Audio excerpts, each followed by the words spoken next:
Lyla catches the cup with the liquid still inside it, and Calyx remarks that her reflexes are not that of an ordinary maid. If he makes eye contact with Lyla, she'll absolutely know that he spilled it on purpose. Lyla presents the medicine again to Calyx, although the prince is still suspicious. The worst-case scenario which could happen between him and an assassin came true. Calyx is 100% sure that it's definitely poison and not ordinary medicine, and there is no way he will be drinking it. He thinks fast, but Lyla checks on him also. He checks out Lyla's status again to gather more information. What kind of place is the Koshalin household that Lyla belongs to, and why do they want him dead? Okay, here's what our boy knows so far. He is the son of the Count's first, now deceased wife, and he wonders if he has any half-siblings. Most likely he'll be contested in the ascension of the throne with them. Look, there is one half-sibling who is older than Calyx. A 16-year-old, but what's this? The second wife's maiden name is Koshalin, the territory name which Lyla belongs to. Perhaps they're in charge of the assassination? Calyx deduces that Lyla was sent by the stepmother. If he dies, her son becomes the next count in typical medieval fashion. Instead of being afraid, Calyx looks as if he is interested in the events to come even though it is life-threatening. As expected of Hero's destiny, it is challenging by nature. Calyx tells Lyla that he's fine and asks how his stepmother is doing. Lyla is shocked since he bought that out of nowhere. Lyla tells that the stepmother was deeply saddened when she heard that Calyx attempted suicide. The stepmom told Lyla to make sure that our hero never attempts it again. Calyx realizes that this body he has had suicidal tendencies, and that may explain the pain in his chest and the wounded status on the status screen. Calyx assures her that he won't try to commit suicide anymore and dismisses Lyla. However, Lyla now has a scary gaze on our boy and apologizes that she can't leave without seeing him drink the medicine. Calyx can't just refuse since she may kill him on the spot, and there is no way she will be able to beat a trained assassin. He thinks fast, but there does not seem to be any option out of this.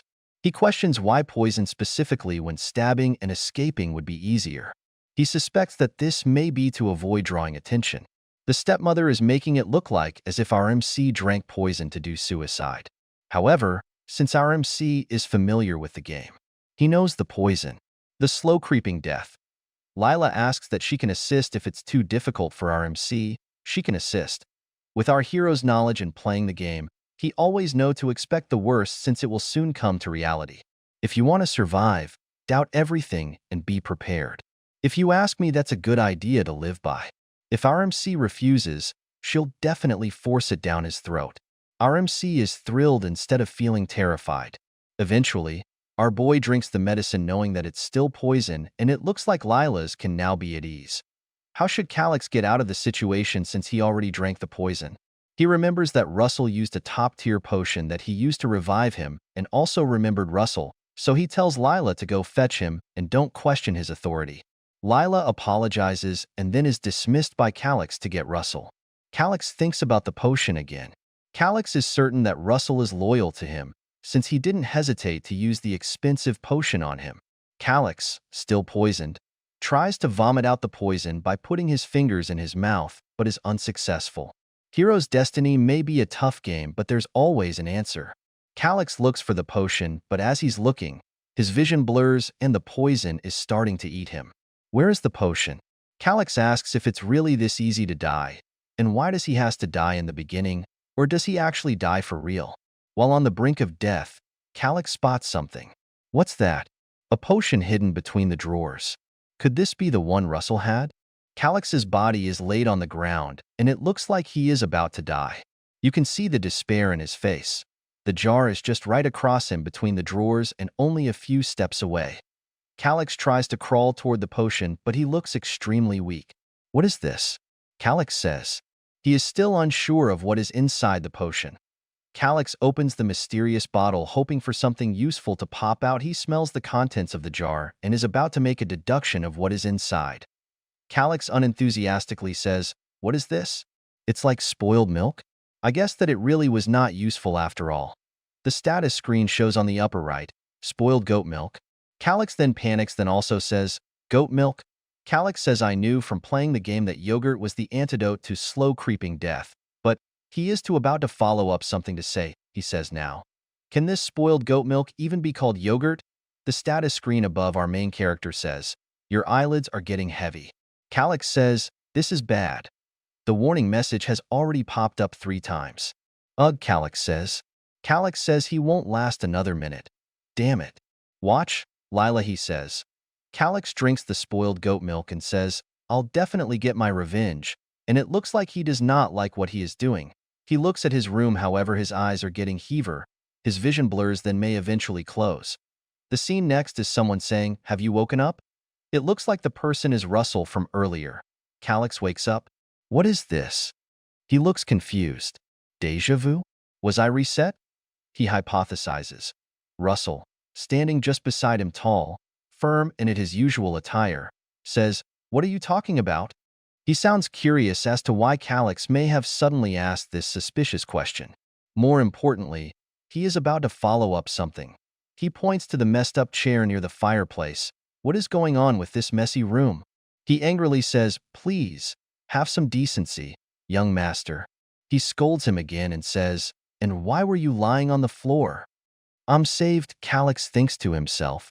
"You wouldn't wake up no matter how much I tried, so I almost called for a healer," Russell angrily shouts.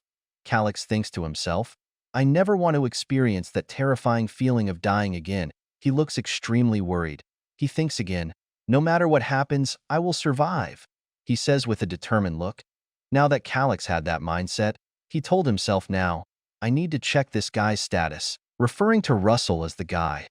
Calyx directly looks at the angry Russell and is about to scan him.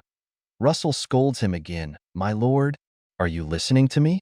Calyx checks Russell's status screen. The count died without choosing an heir, so he's a temporary stand-in. This means that Russell is the acting count for now. Russell seems like a strict military man, so maybe Calyx can trust him for now. After all, he's the one who saved our boy's life with a top-grade potion. Calyx then calls Russell acting count. Russell loyally responds with, "Yes, my lord." Calyx then gives a command, but is not said until later. Russell looks at Calyx with a serious face as if something intense is about to happen. Outside the window, we can see that the two are discussing something or perhaps plotting something due to Calyx's situation. The scene then shifts to the two of them still exchanging words in a serious manner. "I am terribly sorry, but there's no evidence," he regrettably says as if something tragic had happened. Calyx looks worried since he may think that Russell did not believe him. "He did use a top-grade potion to save me, but he didn't treat me specially.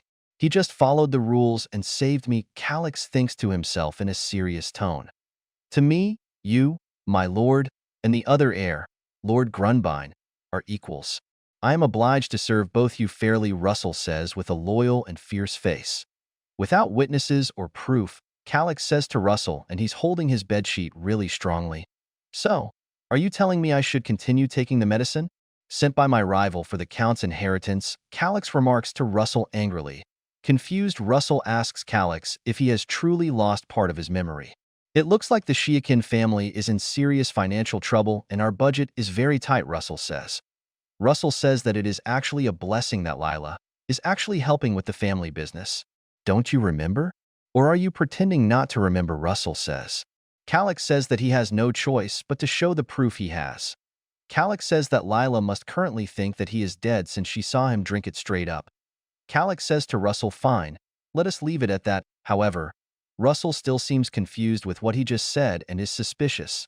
Calyx, now with a smile on his face as if he is about to plot something, says, "But I do have one request. It's nothing too difficult." He is plotting something and he is saying this to Russell. Suspicious, Russell thins, "As I thought. He's acting differently than usual." 4 hours later, at the Shiakin castle in the night, there is a bird's-eye view of the castle tower, and it looks like a figure is jumping with agility across all over the top of the castle. We can see this figure now in heels moving quickly as if they're rushing. "Phew," this mysterious hooded figure says. Perhaps they are catching their breath after the parkour. They spot 2 guards who are right on duty. Perhaps this figure is trying to avoid them. As expected, the security has been tightened, the mysterious figure says. Perhaps this is because Calyx alerted the whole castle. The mysterious figure spots something like a hole which may be leading toward the castle. Perhaps they are planning to use it to enter. The mysterious figure effortlessly lands inside the castle with agility and did not break a sweat. There are no guards in the room, they say. It looks like our mysterious figure knows where they are going. They silently open and have a peek at the door as if they are cautious of something. The bed is just right over across the room with a hump underneath the blanket. Perhaps it is our MC who is just sleeping. They inspect the hump on underneath the blanket for inspection. It looks like the mysterious figure was Lyla from earlier. Since it was a special poison, they must have died without suffering, she says. She most likely is pertaining to what she gave to Calyx earlier. She takes a note out of her cloak and it appears to be of importance. It looks like this note is a letter set up to be written by the prince. To prove its authenticity, Lyla also stamps on what appears to be the prince's royal seal. She holds on to the piece of paper and makes sure that the seal is properly and visibly stamped. All right, now I just need to make it back safely, she says after doing the paper and seal. Suddenly, someone with a knife appears at her back and they quickly strike her. Don't move, the person with the knife menacingly says. The knife is just right near her throat, ready to slice. Lyla is shocked as she did not expect this kind of surprise. This voice. It looks like Lyla is familiar with this mysterious figure's voice.